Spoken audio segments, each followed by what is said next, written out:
Hello friends, welcome to Indian study पर आपका स्वागत है। दोस्तों, आज की इस वीडियो में मैं आप लोगों के लिए UP triple S C PET के लिए रीजनिंग, स्ट्रेटजी के और करंट अफेयर्स का इंपॉर्टेंट टेस्ट लेकर के आया हूं, जो कि आपके आने वाले एग्जाम के लिए बेहद इंपॉर्टेंट है। वीडियो को एंड तक जरूर देखिएगा, क्योंकि लास्ट में मैं आपसे क्वेश्चन ही पूछूंगा और उसका आंसर आपको कमेंट बॉक्स में बताना होगा।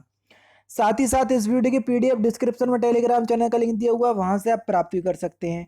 पहला क्वेश्चन के साहित्य के क्षेत्र में ज्ञानपीठ पुरस्कार पाने वाली प्रथम महिला कौन थी? बढ़िया क्वेश्चन से जल्दी से बताओ। तो साहित्य के क्षेत्र में ज्ञानपीठ पुरस्कार प्राप्त करने वाली प्रथम महिला थी आपकी आशापूर्ण देवी। और इनको कब दिया गया था? ये 1976 में दिया गया था ज्ञानपीठ पुरस्कार। ठीक है। उनकी एक कृति थी प्रथम प्रतिश्रुति, ये कृति का नाम है प्रथम प्रतिश्रुति, जिसके लिए इनको ज्ञानपीठ पुरस्कार से नवाजा गया था। विश्व खाद्य और कृषि संगठन की स्थापना कब हुई? बढ़िया क्वेश्चन, जल्दी बताओ। विश्व खाद्य और कृषि संगठन की स्थापना जो है ये 1945 में हुई। अगर हम बात करें एफएओ, मतलब वही है food FAO, food and agriculture organisation, ठीक है, उसी को बोलते हैं विश्व खाद्य एवं कृषि संगठन। ठीक है। स्थापना आपकी 16 अक्टूबर 1945 में हुई थी। ठीक है। कब? 16 अक्टूबर 1945 को। इसी वजह से प्रत्येक वर्ष 16 अक्टूबर को हम विश्व खाद्य दिवस के रूप में मनाते हैं। समझ गए ना? ध्यान रखना वो भी, यानी कि विश्व खाद्य दिवस की अगर हम बात करें तो कब मनाया जाएगा? आप बोलोगे सर 16 अक्टूबर को। ठीक है। जब आपका पीईटी का एग्जाम होगा, सेकंड डे वाला। निम्नलिखित में से सितार वादक कौन है? तो सही आंसर हो जाएगा आपका सामता प्रसाद। सामता प्रसाद जो है वो एक, नहीं भैया, सितार वादक सामता प्रसाद नहीं है, माफ कीजिएगा। पंडित रविशंकर है सितार वादक, है ना। तीसरा ऑप्शन यहाँ पर आपका बिल्कुल करेक्ट हो जाएगा। ये सामता प्रसाद जो है ना, ये तबला बजाते हैं। ठीक है। तबला बजाते हैं। ठीक है। और गोपाल दास पखाराज बजाते हैं। तो मैंने सभी का बता दिया। और सितार वादक है पंडित रवि शर्मा। ठीक है। तो मैंने सामता प्रसाद बोला था, वो गलत है, माफ कीजिएगा। वो तबला बजाते हैं। ठीक है, कभी कभी हो जाता है। ओणम किस प्रदेश का त्योहार है? सिंपल सा क्वेश्चन से जल्दी बताओ। ओणम केरल का है ना। चौथा ऑप्शन से यहां पर आपका बिल्कुल करेक्ट हो जाएगा।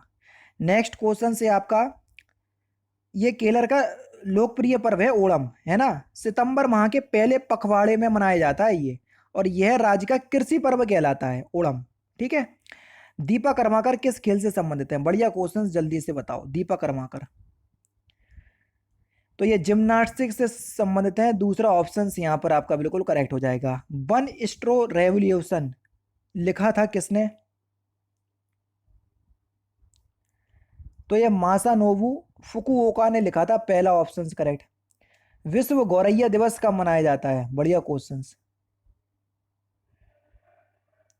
तो विश्व गौरैया दिवस की अगर हम बात करें कि कब मनाया जाता है, तो ये प्रत्येक वर्ष हम 20 मार्च के दिन मनाते हैं। पहला ऑप्शन यहाँ पर आपका बिल्कुल क्या हो जाएगा सर? करेक्ट हो जाएगा। डीआरडीओ की स्थापना कब हुई? फुल फॉर्म तो पता ही होगा आपको डीआरडीओ का, defence research and development organisation. स्थापना कब हुई थी? सर ये 1958 में हुई थी। पहला ऑप्शन यहाँ पर आपका बिल्कुल करेक्ट।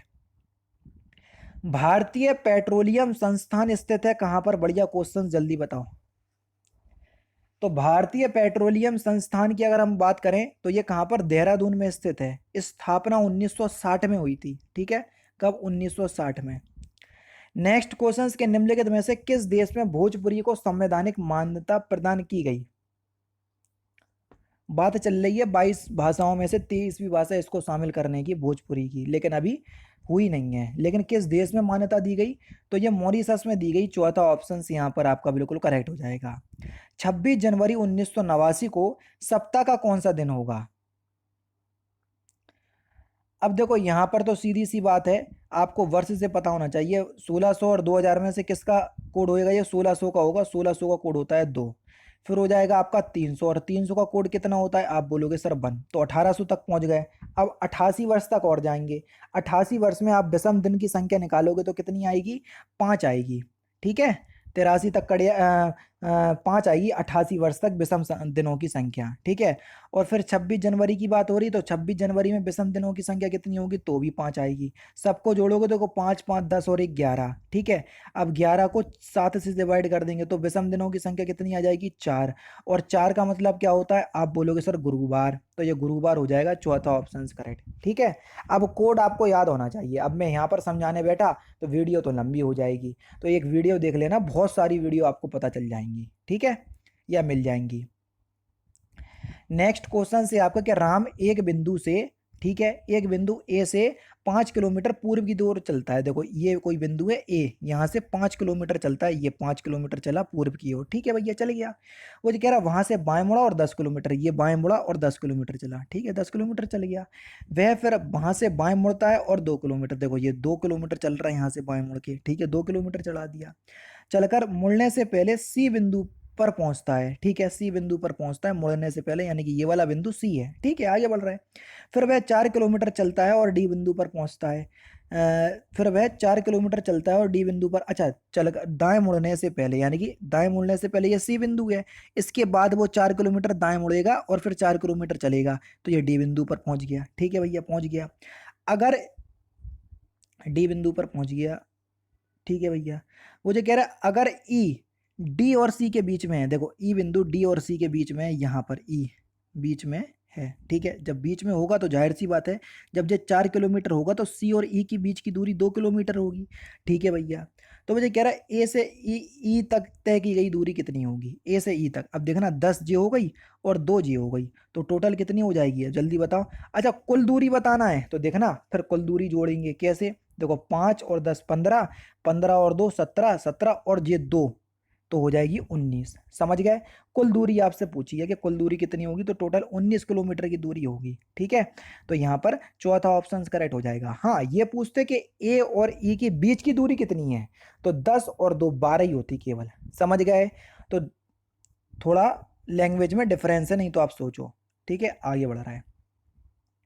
यहाँ पर देख लीजिए, ऑब्जर्वेंट को हम किसी कूट भाषा में हम ये लिखते हैं, ठीक है, तो इसको क्या लिखेंगे हम, जल्दी बताओ।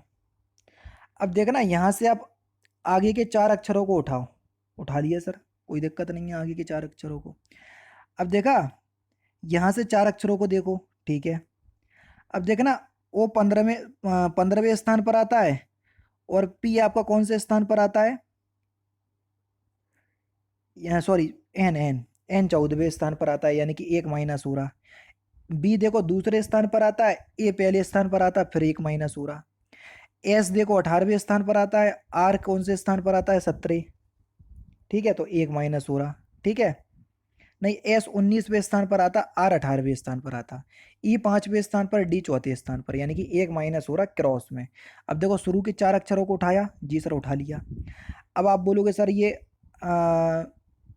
ठीक है 4 अक्षरों को उठा लिया, ये आर है, आर आएगा आपका कौन से स्थान पर, 18वें स्थान पर। 4 माइनस करो तो कितना हो जाएगा, सॉरी 1 माइनस करो तो 17, और 17वें स्थान पर क्या आएगा, क्यू, और ये इस तरीके से चल रही थी तो क्यू यहाँ आएगा, ठीक है। ई कौन से स्थान पर आता है सर, 5, 1 माइनस करोगे तो 4, 4वें स्थान पर आता है डी, ठीक है सर। उसके बाद देखो क्या आया, सी, सी तीसरे स्थान पर, 1 माइनस करोगे तो बी, बी आ गया सर। उसके बाद क्या है सर, आर, आर 18वें स्थान पर, 1 माइनस करो तो क्या हो जाएगा सर, क्यू, क्यू आ गया। क्यू वी डी क्यू, देखो जरा क्यू वी डी क्यू कौन से ऑप्शंस में दिया, Q V D Q, Q V D Q, तो जाहिर सी बात है कि 2 ऑप्शंस हमको मिल गए, ये 2 एलिमिनेट हो गए, लेकिन इनमें से अब हमको पता लगाने तो हमको आगे वाली रीजनिंग और समझना पड़ेगी। कैसे सर, देखो 4 तक का तो खेल खत्म हो गया। देखो आर आता है कौन से स्थान पर, आप बोलोगे सर 18वें स्थान पर, ठीक है, और 2 माइनस कर दिया तो पी आ गया, ठीक है। इसी प्रकार से देखो 4 का खेल खत्म हुआ, यू आया था, यू कौन से स्थान पर आता है, आप बोलोगे 21वें स्थान पर। जब 2 माइनस यहाँ पर हुआ तो यहाँ पर भी 2 माइनस होगा, तो आप बोलोगे सर 19वें स्थान पर। जब 19वें स्थान पर क्या आता है, आप बोलोगे सर एस आता है, तो यहाँ पर क्या, क्यू बी डी क्यू और फिर एस, यही तो था। तो Q V D Q S, और यहाँ पर देख लो Q V D Q S, यानी कि यहाँ पर भी है ये, तो सर हमको और रीजनिंग देखने पड़ेगी, बिल्कुल देखने पड़ेगी, कोई दिक्कत नहीं है। अब देखो बाकी 4 ये बचे, बाकी 4 ये बचे, बिल्कुल सर। अब टी का विपरीत, या सॉरी विपरीत नहीं, टी 20वें स्थान पर, 2 माइनस करो, 1 माइनस करोगे तो कितना आ जाएगा, जल्दी बताओ। नहीं भैया, यहाँ पर माइनस नहीं हो रहा, फिर यहाँ पर प्लस हो गया। देखो टी एक जोड़ा तो क्या हो गया 21वें स्थान पर यू, इसी प्रकार से डी एक जोड़ा तो क्या हो जाएगा ई। तो एस के बाद ई कहाँ पर दिया, देखो एस के बाद ई यहाँ पर दिया, यहाँ पर दिया नहीं दिया, तो ये भी एलिमिनेट, दूसरा ऑप्शन करेक्ट। समझ गए? तो इस तरीके से आपको समझ समझ के करने पड़ेगी। नीचे दिए गए विकल्पों में से विषम शब्द का चयन कीजिए, कौन सा विषम है? स्विंग, गुगली, यॉर्कर और बाउंसर। तो सही आंसर आपका क्या हो जाएगा? देखो स्विंग, स्पिन और गुगली। ठीक है, यहाँ गुगली, स्पिन, बॉलिंग व शेष सभी फास्ट बॉलिंग के नाम है। बिल्कुल ठीक है, समझ गए। देखो गुगली जो है ये स्पिन, जो स्पिनर होते हैं वो करते हैं, जबकि स्विंग, यॉर्कर और बाउंसर ये फास्ट बॉलर जो होते हैं वो करते हैं। ठीक है, तो क्वेश्चन अच्छा था। नेक्स्ट क्वेश्चन देखिए, कथन है जब पेट्रोल की कीमतों में वृद्धि होती है तो चार पहिए वाहनों की बिक्री कम हो जाती है। पहला ये आपका कथन है।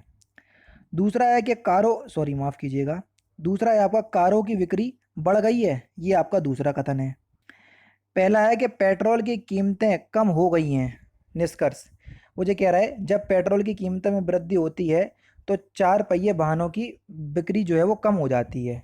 ठीक है, ये एक पहला कथन है। दूसरा है कि कारों की बिक्री बढ़ गई है। अब देखो जब ये कथन कह रहा है तो यानी कि ये बात सत्य है, अगर पेट्रोल की कीमत बढ़ेगी तो कार की बिक्री कम होगी। अब दूसरे कथन में कह रहा है कि कारों की बिक्री बढ़ गई, तो जब कारों की बिक्री बढ़ेगी तो खुद बताओ कि पेट्रोल की कीमत में कमी होगी कि नहीं होगी? ऐसा रियलिटी से भूल जाओ, जो कथन कह रहा है उसके अकॉर्डिंग सोचो। समझ गए? तो कथन कह रहा है कि भैया अगर कार ज़्यादा बिकने हैं तो पेट्रोल की कीमत को कम करने, और पेट्रोल की कीमत बढ़ेगी तो कार कम बिकेगी। तो अब जब खुद बताओ कि कारों की कीमत में बिक्री हो रही तो पेट्रोल की कीमत कम हुई होगी, तो पहला आपका बिल्कुल सही है। वो कह रहा है पेट्रोल की कीमतें बढ़ गई हैं, नहीं भैया पेट्रोल की कीमत कम हुई है तभी जाके कार जो है वो बिक रही है, तो पहला वाला जो है वो सही हो जाएगा। ठीक है, तो यहाँ पर ए ऑप्शन करेक्ट होगा। नेक्स्ट क्वेश्चन देखो, ये आपके करंट अफेयर्स के क्वेश्चन चालू। विश्व तंबाकू निषेध दिवस कब मनाया जाता है? तो ये हम प्रत्येक वर्ष 31 मई के दिन मनाते हैं। ठीक है, तो यहाँ पर चौथा ऑप्शन यहाँ पर आपका बिल्कुल करेक्ट हो जाएगा। ठीक है, नेक्स्ट क्वेश्चन, इस बार के तंबाकू दिवस की थीम पता क्या है? तंबाकू is killing us and our planet. ठीक है, अगर आप थीम याद कर रहे हो, क्योंकि करंट अफेयर्स में पूछा जा सकता है, तो वो भी याद कर लो, तंबाकू is killing us and our planet. Next question, केंद्र सरकार ने, और ये जो थीम हुआ करे ना इसको इंग्लिश में याद करने की कोशिश किया करो। हिंदी में याद करोगे ना तो बहुत ज़्यादा कठिन होती है, इंग्लिश में याद करोगे तो जल्दी याद हो जाएंगी। ठीक है, केंद्र सरकार ने प्रधानमंत्री रोजगार सृजन कार्यक्रम को विस्तृत करते हुए कब तक लागू रखने की मंजूरी दी? तो सही आंसर हो जाएगा 2025 से 2026, दूसरा option correct. Hypersonic cruise missile Zircon का सफल परीक्षण किस देश ने किया? तो ये रूस ने किया, तीसरा ऑप्शन करेक्ट। हाल ही में किस सार्वजनिक उपक्रम ने जैव विविधता नीति 2022 जारी की? राष्ट्रीय ताप विद्युत निगम लिमिटेड यानी कि एनटीपीसी। ठीक है, चौथा ऑप्शन करेक्ट। स्थापना 1975 में हुई थी एनटीपीसी की। नेक्स्ट क्वेश्चन आपके सामने, 1 मई 2022 से प्रधानमंत्री जीवन ज्योति योजना और प्रधानमंत्री सुरक्षा बीमा योजना की वार्षिक प्रीमियम राशि क्रमशः कितनी है? देखो अगर हम बात करें तो सही आंसर क्या हो जाएगा सर? 436 और 20 रुपये। मतलब देखो अगर हम बात करें प्रधानमंत्री जीवन ज्योति योजना की, पहले इसके प्रीमियम में 33% की बढ़ोतरी हो गई, मतलब 1 जून 2022 से 330 प्रीमियम था इसका, कितना? 330 बढ़ा करके 436 कर दिया। ठीक है, और ये 20 रुपये है। ठीक है, जो 12 और प्रधानमंत्री सुरक्षा बीमा योजना की जो प्रीमियम थी 67% बढ़ाया गया। ठीक है, पहले ये प्रीमियम 12 रुपये था, अब 20 रुपये हो गया। ठीक है, तो दोनों याद रखना। हाल ही में किस देश ने संयुक्त अरब अमीरात के साथ एक मुक्त व्यापार समझौते पर हस्ताक्षर किए, जो अरब देश के साथ उसका पहला व्यापार समझौता है? तो सही आंसर हो जाएगा आपका इजराइल, पहला ऑप्शन करेक्ट। वित्तीय वर्ष 2021-22 में भारत से वस्त्रों के शीर्ष निर्यात गंतव्य देश कौन सा है? तो सही आंसर हो जाएगा आपका अमेरिका, पहला ऑप्शन करेक्ट। संयुक्त राष्ट्र ने किस देश का नाम बदलने के अनुरोध को स्वीकार कर लिया? तो सही आंसर हो जाएगा आपका तुर्की। ठीक है, पहला ऑप्शन यहाँ पर आपका बिल्कुल क्या क्या हो जाएगा सर, करेक्ट हो जाएगा। संयुक्त अरब में अब तुर्की का नाम तुर्कीए, क्या तुर्कीए, ऐसे तुर्कीए, ये नया नाम होएगा उसका, ठीक है। चलिए नेक्स्ट क्वेश्चन, 3 जून 2022 को शुरू की गई श्रेष्ठ योजना का संबंध किससे है? अनुसूचित जाति से है, पहला ऑप्शन यहाँ पर आपका बिल्कुल क्या हो जाएगा सर, करेक्ट हो जाएगा। लास्ट क्वेश्चन के 5 जून 2022 को राष्ट्रपति रामनाथ कोविंद ने कहां पर संत कबीर अकादमी और अनुसंधान केंद्र का उद्घाटन किया? तो इस क्वेश्चन का आंसर आप मुझे कमेंट बॉक्स में बताएंगे। 4 ऑप्शन आपके सामने ये हैं, ठीक है। अगर वीडियो आपको अच्छी लगी हो तो प्लीज़ दोस्तों वीडियो को लाइक और शेयर जरूर कर दीजिएगा और 500 लाइक तक जरूर से पहुंचाइएगा, ठीक है। मिलते हैं फिर नेक्स्ट क्लास में, नेक्स्ट सेशन में। जय हिंद, जय भारत।